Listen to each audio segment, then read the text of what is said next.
AITAH for telling my ex-wife that being a part-time dad has been the best year of my life.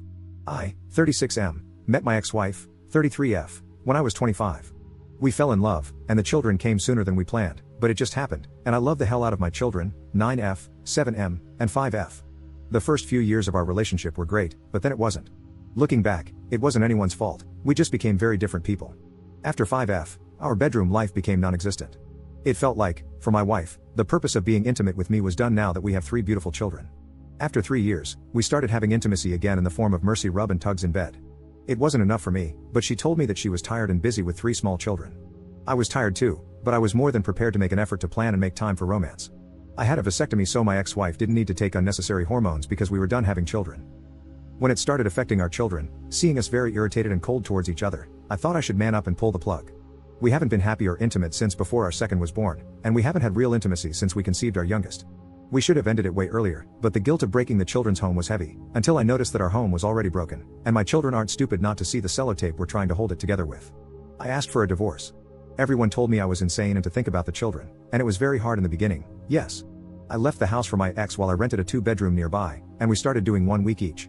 I was positively surprised at how much happier the children became seeing me happy and not easily irritated and brooding. I started seeing my girlfriend, 40F, about a year ago, and what was thought to be a casual, one-time thing, turned out to be the love of my life. She is amazing in every aspect. She's kind, loving, successful, funny, and so unbelievably beautiful. She is child-free, and she was happy that I was done having children. On my child-free weeks, I can just be with her, just being me. Late breakfasts in bed, morning plowing under the sheets, wherever I want in the home. I know it makes me sound like a selfish douche, but on my weeks, I give 100% because I'm content and happy with life. She has met my children too, and they adore her. Why this lengthy background? I'll tell you. My ex, her mother, and even my own mother have all been hinting that maybe we should get back together now. They said the children are older now and will be less tired than before. And since we are much happier now, we won't fight all the time like we used to. She wants a real relationship too, and she will give me as much intimacy as I want. Wow, is that really what she thinks I want? More mercy intimacy for my sake? Think of the children, she says. My ex is tired of being a single mom while I'm playing bachelor every other week. She says I need to give them their old safe home back, no need for hopping from place to place anymore.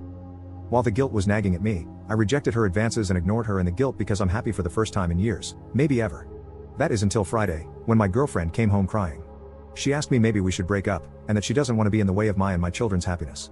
She asked me if I was still in love with my ex. It broke my heart to see her broken, like I didn't do a good job showing her what she meant to me and how much I loved her. It turned out my ex-wife has contacted her, telling her that she was the reason we aren't back together yet, and that the children are suffering. My ex said we were supposedly still in love with each other, and that I was only with my current girlfriend for temporary fun. I called my ex, livid, and she called me selfish. I then told her that being a part-time dad was the best thing that ever happened to me because I'm a human, not only a father. My ex-wife started crying. I apologized for hurting her, but she hung up. Now I'm being bombarded by my mom and the rest, saying that I'm a selfish man and a terrible father. My mom even sent me a video with my children, where she asked them how they would feel if mommy and daddy moved back together, and they were so happy, saying yes and jumping. I can't forget my daughter's face lighting up with happiness at the prospect. This video was sent to my girlfriend as well, and now she is distant and broken. I hear her cry whenever she thinks I don't hear her. Am I wrong here? Am I being a terrible parent? What my family doesn't understand is that my children's happiness now is the result of me leaving our toxic, depressing existence, but how can you explain that to small children? Update 1. Thanks, everyone, for the advice and suggestions. I'm overwhelmed with the amount of support I got here. Here is my update, but before that, I want to address the elephant in the room, and that is that I have stepped on my toes with my bold statement about being divorced. I think the more expected and virtuous approach is to be devastated and guilt-ridden. My experience is something else, however, and I really tried to be genuine and honest here. Divorce is hard and terrifying. Many people, both men and women, hesitate and stay way longer than necessary because of one reason or another. I can't tell all unhappy people to get divorced since I don't know their situation, but for those who can, do it. I was trying to explain what I have discovered, the positive side of having shared custody because only the negative is talked about. I'm sure many divorced people get what I meant by having every other week child-free is awesome. We are humans with feelings. Our love for our children doesn't stop or take a break when they're out of sight. They don't need to be present for us to love and think about them. I will double down and say that being a part-time parent is just awesome, no matter the gender. It is okay to feel that way. You are not a lesser parent for it. I have talked to my mother about what she did. She was very remorseful. Apparently, my dad has had a talk with her about this too. He was shocked at what she's done, and she seems to have realized the seriousness of what she's done. I accepted her apology, but I was firm on my boundaries and made it clear that I didn't want her to be in my children's life for a while, until I've had time to sort out their feelings and talk to them about it. She was reluctant to acknowledge my girlfriend, however, and I made it clear that after the children, she is my priority before myself, and definitely before my mother.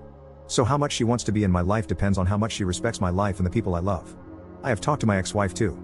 I made it clear that under no circumstances is she ever to contact my girlfriend again. I told her that this was still a new relationship, and any contact is going to be with me. I told her that my girlfriend has nothing to do with my decision to divorce. I have no romantic feelings for her, and I know she doesn't have any feelings for me either. She wants me out of convenience, I don't. She started crying and telling me that I don't get to tell her what she's feeling. I agreed and apologized. I told her then that I will only speak on my behalf. I want us to be friends and to raise our children to be the great people they're on the path to becoming. I don't want them to be used as pawns in this sick game she and the mothers are playing. I will not allow it and will do whatever it takes to protect them. I suggested that we can start family therapy because I needed her to understand the turmoil she and my mother put our children through. I never want that to happen again.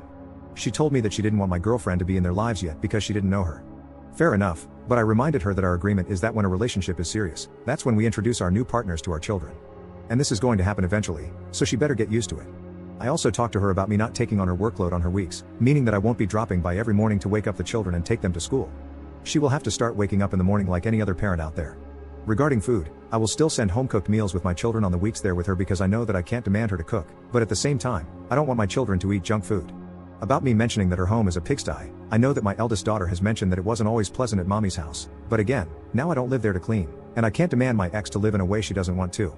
I have, however, offered that on the Fridays my children go home to her to spend the week, I will send a cleaning service so the children have a somewhat clean environment. She agreed. She was angry about having to wake up early, however, because she usually starts work at 10 in the morning. I guess she will have to adjust. About my girlfriend. We were supposed to spend the coming weekend together with the children, but I will respect my ex-wife's wishes for now, at least until we have gone to some sessions with the children, and I can bring it up again. However, she is spending the rest of this week with me. I know that she feels guilty. I have tried to explain that she has nothing to do with whatever happened, and that she was dragged into this situation without any reason because with or without her, I would never go back to my old life. That I left this marriage before I even knew she existed. I don't know if she believed me or felt reassured, she just said that she loved me. I apologized to her, and I will try to make her feel comfortable with me again. I guess this is one of those test relationships hit, and we shall see if our connection is strong enough to overcome this. I think it is.